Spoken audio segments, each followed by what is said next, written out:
Bismillahirrahmanirrahim. Kali ini tidak melaksanakan kegiatan diskusi, dan kali ini sudah tidak putar dengan anak. Mungkin teman-teman merasa ya Indonesia dan agak saya juga sama. Jadi untuk teman-teman itu yang agak sedikit berjaraknya gitu ya, terus sulit juga gitu.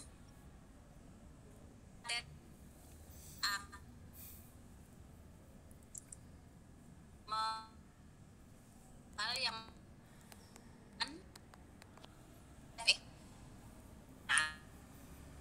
kita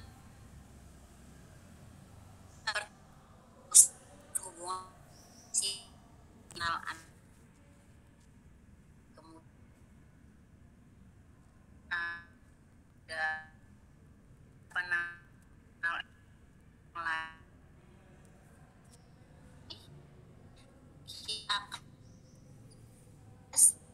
yang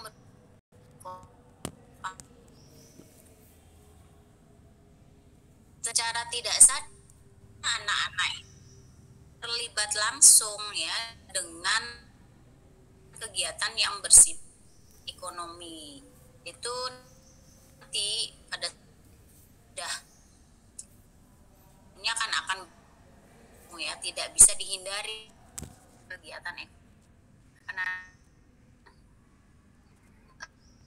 apakah suara saya tidak putus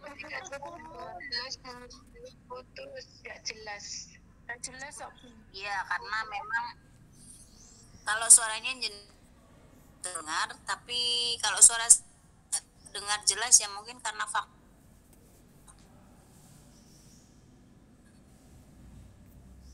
juga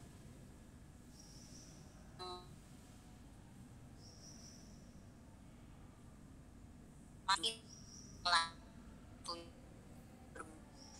belum, semoga teman sulit.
Ternyata sinyal mulai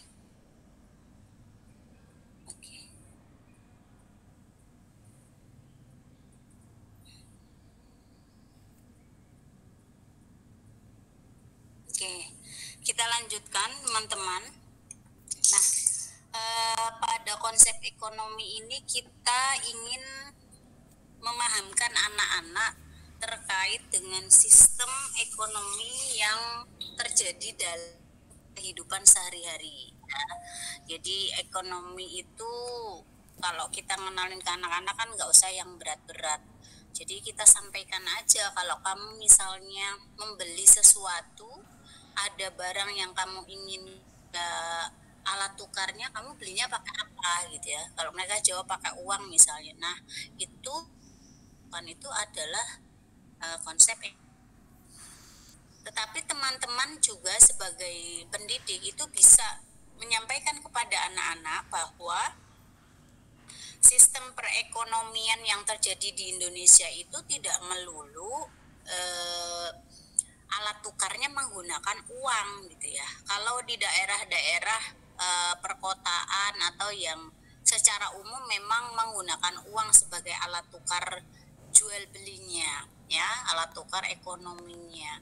Ada di beberapa daerah yang alat tukarnya dengan barang lagi. Nah, ini perlu disampaikan kepada anak-anak. Ya, kenapa?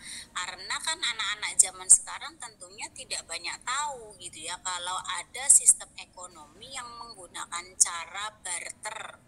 Barter itu barang ditukar dengan barang lagi atau jasa ditukar dengan jasa lagi. Sebagai contoh, misalnya saya Baduy ya di daerah Banten. Ya, itu kan Baduy namanya. Suku Baduy itu mereka sampai saat ini menjaga kelestarian nenek moyang mereka. Jadi hidupnya menyatu dengan alam, katakan begitu ya. Untuk Baduy luar, katakan yang sudah luar banget, itu mungkin sudah tersentuh modernisasi. Artinya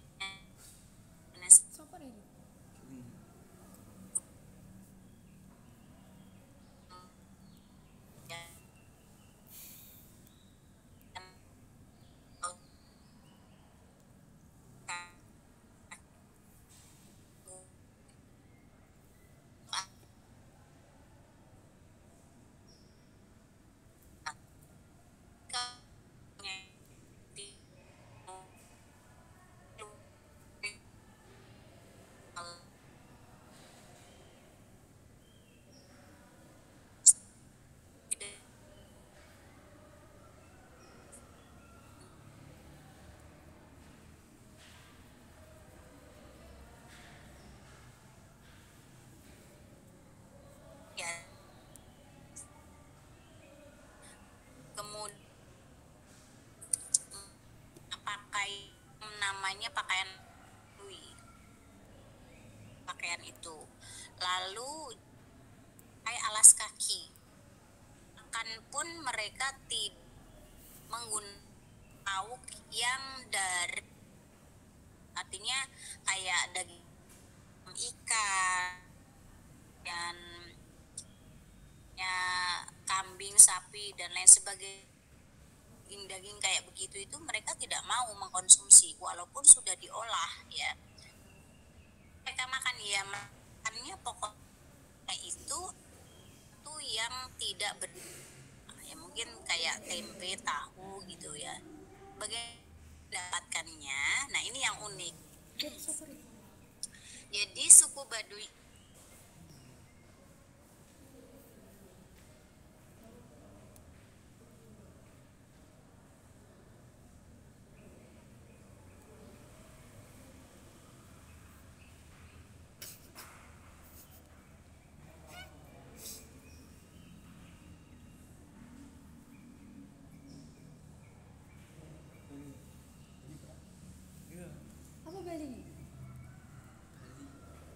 Bali ya. ya. Iya, saya terpental ya teman-teman. Mohon maaf ini cukup mengganggu ya karena sinyalnya sudah harus lari-lari. Saya lanjutkan, suku Baduy itu punya kebiasaan yang unik. mereka itu bercocok tanam semua kebutuhan hidupnya sendiri, ya, dari mulai tanaman bawang sayur sebagian kecil ya, karena biasanya mereka tidak tidak semuanya nanam padi ya, ada yang menanam padi.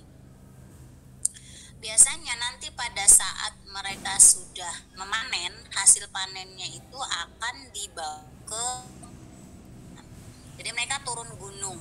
Suku Baduy itu kan ada di pegunungan ya.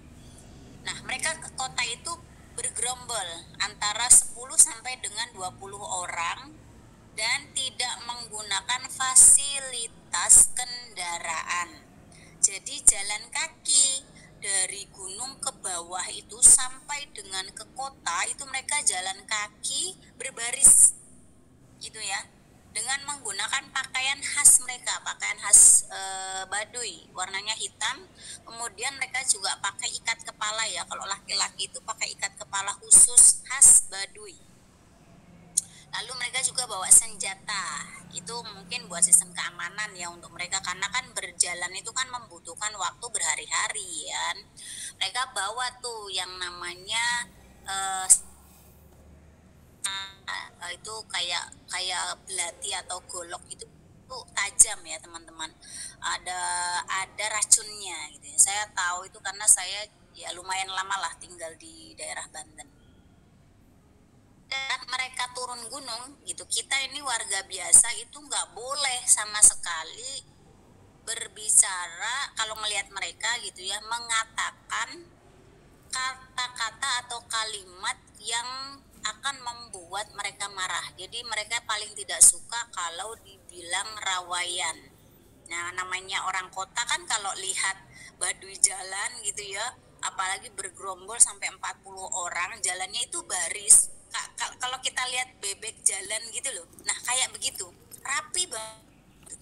Itu sambil mikul hasil panen mereka yang akan mereka jual ya, yang akan mereka tukar di kota ya, di pasar kota gitu. Itu kalau ada masyarakat kok ngomong rawayan, maka belati atau senjata yang mereka bawa itu yang akan berbicara. Jadi masyarakat Banten tuh udah tahu ya, jangan sekali-kali lah ngomong ada rawayan gitu. Istilahnya orang kota itu kalau lihat orang Baduy itu kan rawayan. Nah, teman-teman, ketika mereka sampai di pasar, masyarakat yang ada di pasar itu sudah tahu mereka butuh benda-benda atau barang-barang yang tidak ada di tempat mereka, dan bayarnya itu pakai barang yang mereka bawa. Ya, misalnya nih mereka bawa sayur mayur serta rempah-rempah atau bumbu-bumbu. Itu nanti ditukarnya dengan minyak sayur, kemudian lauk pauk berupa tahu, tempe itu tadi. Pokoknya hal-hal yang tidak ditemukan di tempat mereka. Jadi sistemnya berarti pakai sistem apa nih? Barter ya. Nah, jadi menukar barang dengan barang, alat tukarnya tidak menggunakan uang, dan itu masih dilakukan oleh mereka masyarakat Baduy sampai hari ini. Begitu ya. Atau tukar jasa dengan jasa. Contoh misalnya nih, kalau teman-teman yang tinggal di areal persawahan itu kan pasti ada ya masyarakat yang punya sawah. Hari ini nanam padi di sawah kita, tetapi tidak kita bayar uang. Bayarnya nanti pakai apa? Pakai tenaga kita. Nanti kalau sawahnya dia mau ditanam, yang nanamin kita gitu. Bertukar jasa. Nah, itu masih terjadi ya di beberapa tempat di wilayah Jawa Tengah. Jadi tidak saiki nganu ya, dino iki gitu, kamu nandur di tempatku, nah sesuk ora tak bayar iki gitu, sesuk genten aku tak tandur ning nggonamu. Nah, itu namanya juga sistem ekonomi, tetapi cara berbayarnya itu jasa dengan. Nah, ini bisa disampaikan kepada anak-anak. Jadi ada beberapa hal yang berbeda gitu untuk di beberapa wilayah ya seperti Papua juga mungkin kan itu banyak yang melakukan sistem ekonominya dengan cara barter. Nah, anak-anak belajar prinsip-prinsip ekonomi ini dari pengalaman mereka sehari-hari. Pastinya mereka akan terlibat langsung ya, ikut orang tua ke warung dan lain sebagainya. Itu kan juga sistem jual beli namanya. Mereka minta beli jajanan, ya menukar uangnya dengan benda yang mereka butuhkan. Kalau misalnya selain mereka belajar dari pengalaman langsung, orang tua juga atau kita lah sebagai pendidik itu bisa juga mengajarkan sistem ekonomi kepada anak-anak melalui kegiatan main selama di sekolah. Ini biasanya terjadi di area sosiodrama atau misalnya di sentra main peran ya. Jadi anak-anak terlibat dalam kegiatan pura-puranya menjadi penjual, pura-puranya membeli barang dan lain sebagainya. Itu nanti akan banyak hal yang muncul dari anak-anak karena kan sistemnya jual belinya anak sekarang dengan eranya kita itu mungkin banyak berbeda ya. Anak sekarang itu sudah kenal loh yang namanya silakan nanti bayarnya di kasir gitu ya, tiba-tiba muncul kata-kata itu. Kenapa? Karena mereka sudah sering sekali melakukan sistem ekonomi di swalayan atau di toko-toko yang sudah modern. Lalu mereka mempraktekkan scan barcode ya, benda-benda atau barang-barang yang dipilih oleh pembelinya tit gitu ya. Padahal secara kasat mata kita lihat itu nggak ada alat kasir begitu, tetapi mereka bisa mempraktekkan. Nah itu artinya mereka sedang mempraktekkan ya, mengekspresikan pengalaman yang mereka rasakan atau mereka lihat ya. Nggak apa-apa, itu bagus ya, karena dari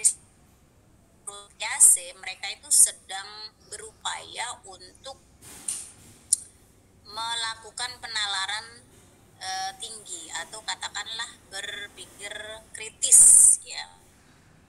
Itu kan nanti akan muncul bahasa-bahasa baru kayak kasir, terus pakai mesin kasir seperti itu.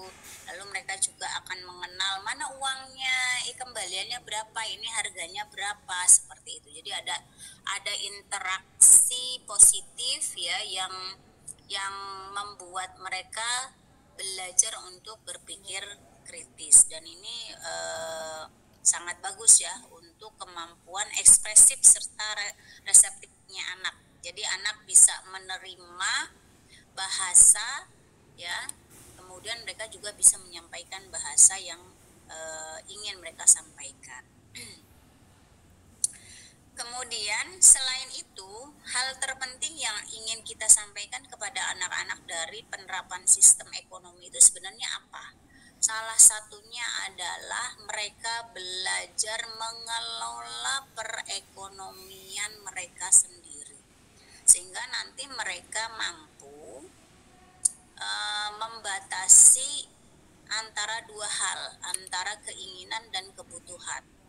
Mereka akan belajar menggunakan daya beli mereka untuk membeli hal yang dibutuhkan, bukan hal-hal yang diinginkan. Kalau sekarang itu ada istilah frugal life ya, istilahnya. Frugal life itu bukan pelit teman-teman ya, tetapi hemat. Hemat itu berbeda dengan pelit ya.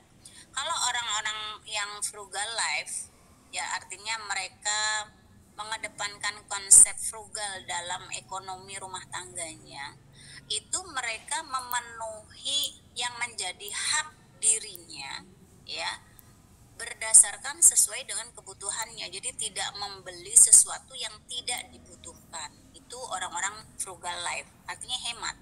Kalau orang pelit itu beda. Kalau orang pelit itu kebutuhannya misalnya 10, tapi dia hanya memberi 5 dengan harapan yang 5 ini bisa dia simpan gitu ya, bisa dia kumpulkan, padahal tubuhnya butuh 10. Itu namanya pelit, dan itu tidak boleh. Kenapa? Karena menzolimi namanya gitu. Jadi akan sangat berbeda pengertian hemat dengan pelit gitu ya. Kalau orang pelit itu biasanya dia akan lebih suka menerima tetapi eman-eman keluar. Tapi kalau orang life tidak, ya mereka tetap memenuhi hak ya untuk pribadinya, untuk kehidupannya, tetapi hanya yang bersifat dibutuhkan saja. Jadi kalau misalnya sepatu nih, sepatu sudah punya dua, mereka tidak akan membeli sepatu yang ketiga, keempat, kelima, dan seterusnya, karena kebutuhannya sudah terpenuhi gitu ya. Atau kalau makan nih, misalnya makan itu satu hari mereka hanya butuh 1 liter, misalnya 1 liter nasi. Nah itu mereka akan perhitungkan gitu ya, dia tidak akan melebihkan ya, sehingga membuang-buang nasinya. Itu cara-cara orang untuk sebenarnya bagus ya, jadi tidak berlebihan gitu, sehingga tidak banyak yang dibuang, yang kebuang dan yang terbuang, seperti itu ya. Nah, konsep ekonomi yang kita sampaikan kepada anak-anak itu juga tujuannya itu tadi, supaya anak-anak itu paham yang mereka butuhkan itu apa, berarti silahkan dipenuhi, dibeli gitu maksudnya ya. Tapi kalau untuk hal-hal yang berhubungan dengan keinginan mungkin perlu dibatasi gitu. Itu tadi tentang konsep ekonomi yang ada di IPS untuk anak-anak usia dini. Selain itu, selain tentang konsep ekonomi, di IPS juga kita ingin mengembangkan konsep kewarganegaraan ya terhadap anak-anak. Nah, dengan apa? Satu, supaya anak itu menjadi warga negara yang baik, kemudian mereka kenal nilai-nilai demokratis ya, yang terjadi kemarin ya, hot issue-nya itu kan tanggal 27 ada pilkada ya. Itu kan salah satu pesta demokrasinya Indonesia, karena itu serentak ya seluruh Indonesia tanggal 27 November ya, beberapa hari yang lalu, sehingga itu menjadi libur nasional ya, semua sekolah diliburkan. Nah, di situ anak-anak apa yang bisa kita kenalkan kepada anak-anak? Banyak, salah satunya untuk saling menghargai, menghormati. Agar mereka bisa dihormati dan dihargai ya harus mau menghargai dan menghormati. Apa kalau yang hubungannya dengan pilkada ya, menghargai perbedaan pilihan ya kan, ya namanya masing-masing pribadi punya pilihan yang belum tentu sama, jadi sama-sama dihargai apapun dan siapapun yang dipilih itu tidak menjadi masalah gitu ya, nggak harus saling kemudian musuh-musuhan gitu ya. Kalau beberapa tahun dulu itu ketika saya masuk di Dema itu bukan cuma musuhan loh teman-teman, beda partai itu bisa sampai mengorbankan nyawa gitu ya. Itu di eranya ya zaman tahun 2000-an lah ya, akhir 90-an di awal 2000-an. Jadi masyarakat itu sampai segitunya ya. Paling sederhananya yang beda partai itu musuhan seumur hidup, tidak bertegur sapa. Coba bayangkan. Padahal apa untungnya ya kalau dipikir ya. Yang terpilih, yang merasakan nikmatnya gitu, yang di bawah kok sampai segitunya. Itu benar tapi terjadi. Nah, itu harus kita sampaikan kepada anak-anak. Ya contoh terkecil lah, misalnya beda pilihan lurah misalnya, ya kan? Itu rame biasanya dan terjadi ya begitulah gitu ya, saling saling bermusuhan ya dalam tanda kutip gitu. Padahal ya yang namanya beda pilihan itu adalah hal yang wajar terjadi, namanya juga demokratis gitu ya. Kita punya hak memilih yang menjadi hak pribadi masing-masing. Itu diajarkan ya ke anak-anak. Jadi dalam hal apapun bisa dikaitkan dengan kegiatan-kegiatan yang ada di sekolah. Contohnya misalnya saat anak berbaris ya, kita mengajarkan sistem demokrasi, menawarkan siapa yang akan memimpin barisan pada hari ini. Kemudian misalnya ada anak yang setiap kali ditawarkan dia terus itu bisa kita sampaikan bergantian ya, yang belum diberi kesempatan untuk memimpin barisan. Nah, itu mengajarkan demokrasi sebenarnya dengan cara yang lebih sederhana berdasarkan pengalaman yang anak-anak rasakan. Atau contohnya lagi pada saat kita melakukan kegiatan bermain ya, kegiatan inti dengan anak-anak. Seringkali kan guru menyampaikan kalau aturan mainnya itu bergiliran, bergantian, sayang teman gitu kan ya, tidak rebutan. Itu juga sebenarnya sedang berproses mengenalkan pola-pola demokrasi kepada anak-anak. Anak-anak itu bisa memiliki empati untuk saling menghargai dan menghormati satu sama lain gitu ya. Nah, selain itu, selain membahas tentang demokrasi gitu ya, kita juga bisa menyampaikan tentang kesejahteraan. Jadi kesejahteraan itu jangan diterjemahkan melulu uang ya teman-teman ya. Ini kalau kesejahteraannya didefinisikan ala-alanya emak-emak ya, sejahtera itu ya banyak uang, dompet penuh ya isinya, maksudnya begitu. Sejahtera di sini bisa berbagai hal karena ini yang berhubungan dengan lifestyle ya, jadi gaya hidup anak-anak itu nanti bisa disampaikan bagaimana kesejahteraan mereka itu supaya bisa juga dirasakan oleh orang lain ya, dengan contoh, dengan saling berbagi dan lain sebagainya. Jadi hal sederhana saja yang dikenalkan, tidak perlu yang jauh-jauh tapi mereka nggak paham gitu ya. Pada saat kita mengenalkan sistem demokrasi kepada anak-anak, yang perlu kita fokuskan sebagai guru adalah bagaimana cara anak-anak berinteraksi dan bereaksi. Nah, ini kembalinya ke sosial emosional ya. Interaksinya kepada temannya seperti apa, terhadap guru juga bagaimana, reaksi yang muncul gitu ya pada saat ada interaksi antar anak-anak tadi itu seperti apa. Ya, sebagai contoh tadilah ketika guru menawarkan siapa yang mau memimpin barisan, apa yang terjadi interaksi di anak-anak tadi, bagaimana ada anak yang menunjuk aku bu, yang lain juga ikut aku bu, terus ada yang ngomong gitu ya, lah kamu kan udah terus gitu bu, gantian. Nah, itu namanya interaksi dan reaksi ya yang muncul berbeda-beda tentunya. Nah, itu guru harus bisa memberikan pengamatannya gitu. Bagaimana sih mereka, apakah reaksinya itu cukup frontal untuk melarang temannya maju terus gitu ya, atau mungkin ada saja yang masa bodoh gitu, tidak mengekspresikan pendapatnya ya. Namanya anak-anak kan punya pola pikir yang ya perkembangannya juga berbeda. Yang kedua, pada saat kita mengenalkan demokrasi itu, kita juga sebenarnya sedang mengajarkan anak untuk memecahkan masalahnya. Kayak tadi berebutan jadi pemimpin itu kan masalah, ya kan? Nah, cara memecahkannya bagaimana gitu? Ditawarkan kembali kan ke anak-anak.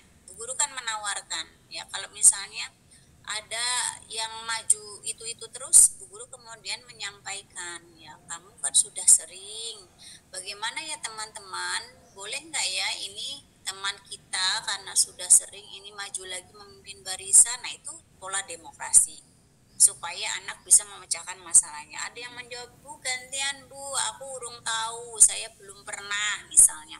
Nah, itu interaksi dan reaksi gitu ya, sehingga nanti akhirnya akan ada pemecahan masalah yang kesimpulannya bergiliran. Jadi yang sudah pernah memberikan kesempatan kepada yang belum pernah maju gitu ya. Namun gitu, ada hal yang perlu diperhatikan. Kendati pun kita melakukan kegiatan pemahaman tentang demokrasi, satu hal yang perlu ditegaskan adalah terkait dengan aturan main, guru harus tetap konsisten. Tegas itu bukan galak atau jahat ya, jadi beda. Jadi kalau ada yang menyamakan itu salah berarti persepsinya. Tegas itu insya Allah akan bermuara pada tujuan baik.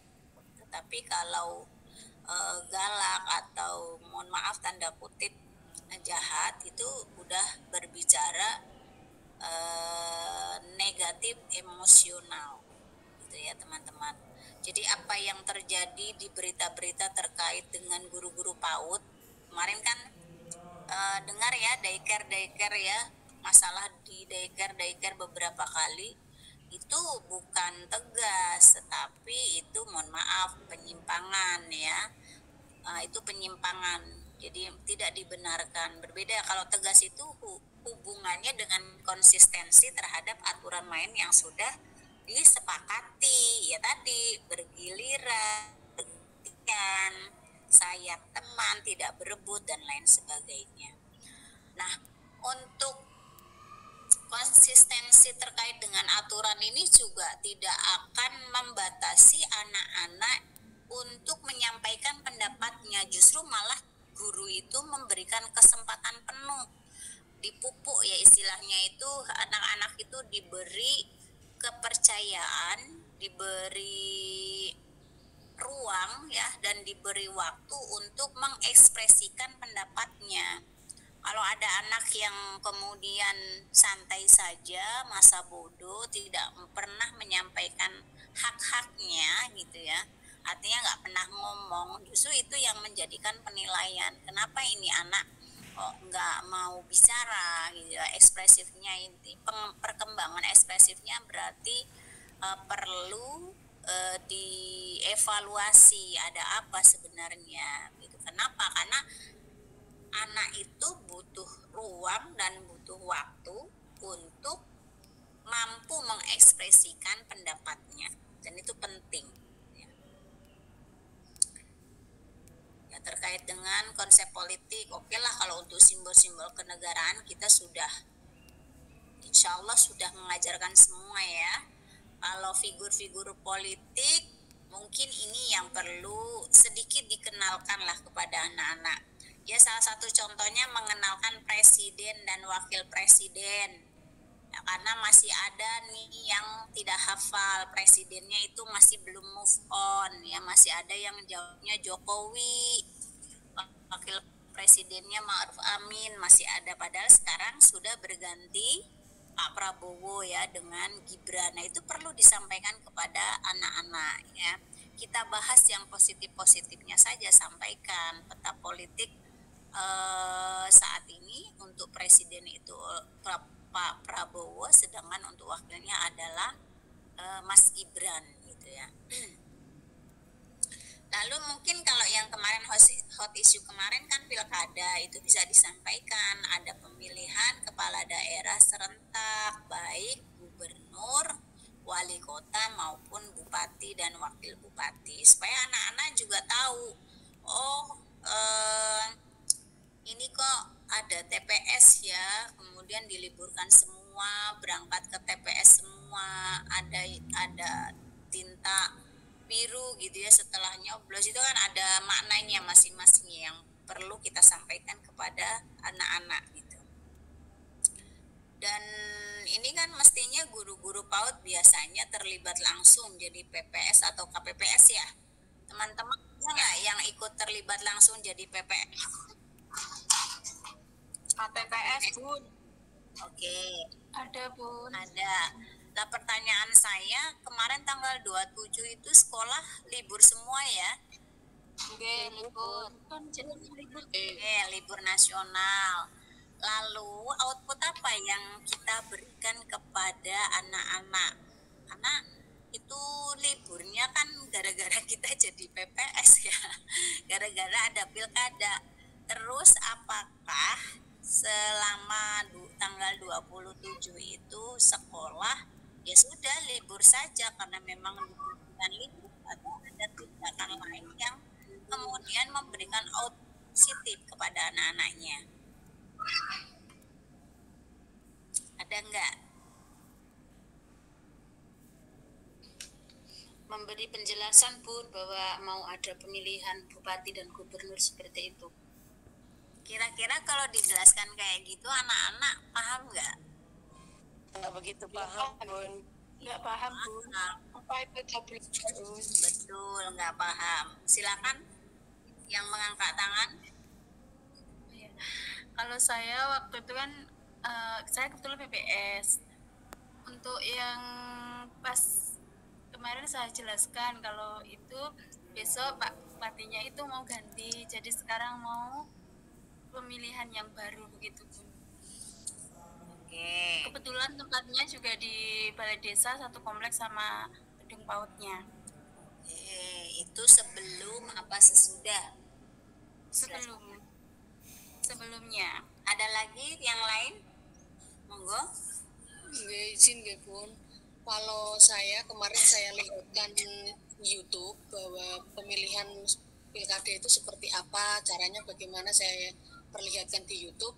Lalu 2 hari sebelum libur pilkada itu saya ajak anak-anak untuk bermain peran seperti layaknya kalau kita mau Bun. Oke.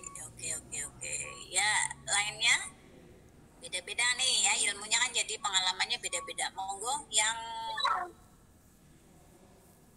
kalau dari lembaga saya itu 1 hari sebelum pemilu itu kan masih masuk Bun. Jadi itu kita sampaikan kepada anak-anak kenapa kok besok pagi itu hari libur.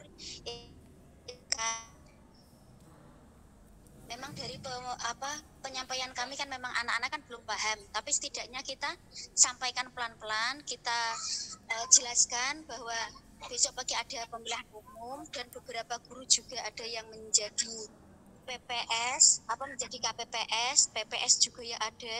Jadi memang untuk libur nasional untuk sekolah kita liburkan. Terus kita jelaskan apa itu pemilu, kita jelaskan kepada anak-anak bahwa pemilu itu adalah pemilihan umum. Untuk saat ini pemilihannya untuk memilih bupati dan juga gubernur. Seperti itu Bun kalau di lembaga kami kemarin itu. Oke, ya. Ada lagi, monggo silahkan.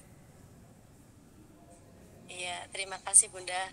Kalau saya menjelaskannya, anak-anak besok libur ya, gitu 1 hari sebelumnya. Saya bilang singkat aja Bun, ada coblosan gitu.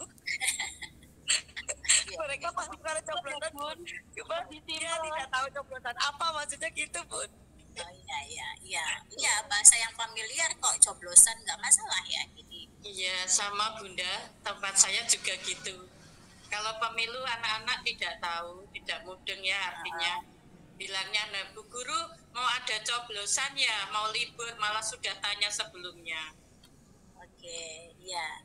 Nah teman-teman, jadi dari pengalaman-pengalaman seperti itu, ada hal yang perlu digarisbawahi sebenarnya. Tanggal 27 libur itu karena memang pemilu serentak, katakanlah pilkada serentak ya se-Indonesia. Tetapi sebenarnya kan anak-anak itu nggak mudeng ono opo sih gitu ya pilkada, wong mereka juga tidak terlibat secara langsung. Namun gitu kita perlu memberikan output kepada mereka supaya mereka ini kan juga bagian dari warga negara yang nanti besarnya juga kan punya hak pilih gitu ya. Dari sedini mungkin itu kita giring, kita berikan pemahaman. Nah, caranya mungkin berbeda-beda. Ada yang tadi ya memberikan penjelasan dengan bahasa mereka tadi ya istilahnya mereka pahamnya nyoblos ya sudah enggak masalah. Ada juga yang menjelaskan panjang lebar, ada yang tadi menggunakan fasilitas kegiatan main gitu ya untuk kegiatan sebelum terlaksananya pilkada tadi. Nah, itu salah satu bentuk output. Nah, ada juga yang menggunakan sistem kerjasama dengan orang tua. Jadi pada saat tanggal 27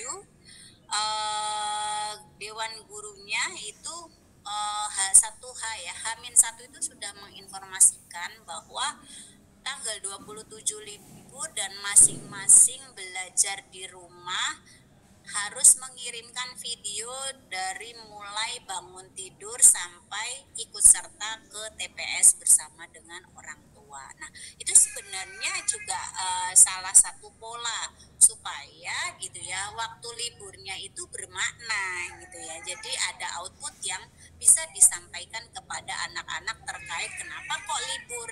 Nah, outcome-nya apa? Outcome-nya itu ya akhirnya anak itu tahu.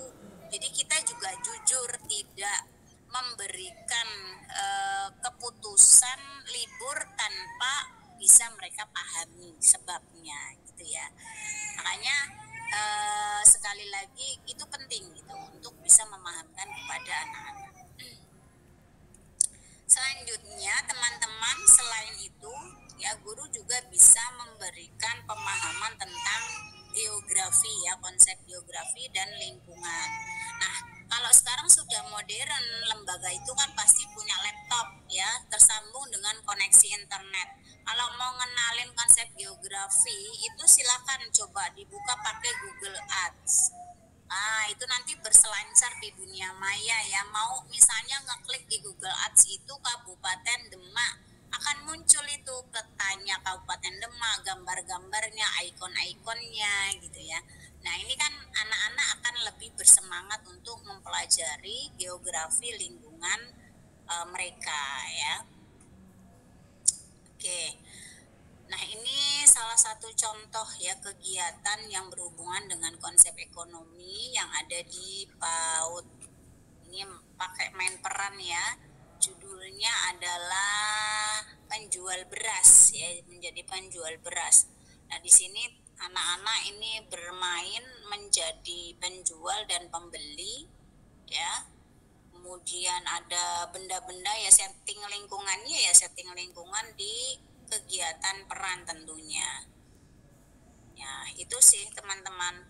Jadi intinya di IPS itu pembahasannya tidak melulu terkait dengan sosial emosional, tetapi ini sudah kita tambah lagi ya informasinya. Ada yang berhubungan dengan ekonomi, kemudian ada yang berhubungan dengan konsep kenegaraan. Nah, di konsep kenegaraan itu ada banyak sekali yang kita kenalkan kepada anak-anak dari mulai sisi demokrasi, kemudian geografis, kemudian hak politik ya, dan lain sebagainya. Ya mudah-mudahan itu bisa menambah anak-anak itu bekal ya. Jadi supaya nanti ketika mereka dewasa itu mereka tahu apa yang harus mereka lakukan. Nah, untuk pengenalan ekonomi tadi ya, sebenarnya kita ingin anak-anak itu paham apa yang mereka butuhkan. Jadi tidak serta-merta membeli barang-barang yang diinginkan tetapi tidak kan gitu. Jadi mereka akan lebih bijak ya menggunakan finansialnya saat mereka dewasa dari sejak dini. Oke, teman-teman jangan lupa absensi di SPADA ya, karena itu akan ditutup secara otomatis nanti pukul 15. Untuk kegiatan diskusi insya Allah akan kita mulai lagi pekan depan bagi yang belum bertugas ya. Untuk pertemuan kali ini memang sengaja saya tidak melakukan kegiatan diskusi terlebih dahulu. Mungkin itu saja yang bisa saya sampaikan. Saya akhiri. Billahi taufiq wal hidayah. Assalamualaikum warahmatullahi wabarakatuh. Waalaikumsalam warahmatullahi wabarakatuh. Terima kasih Bunda. Waalaikumsalam warahmatullahi wabarakatuh. Terima kasih Bu. Terima kasih Bu.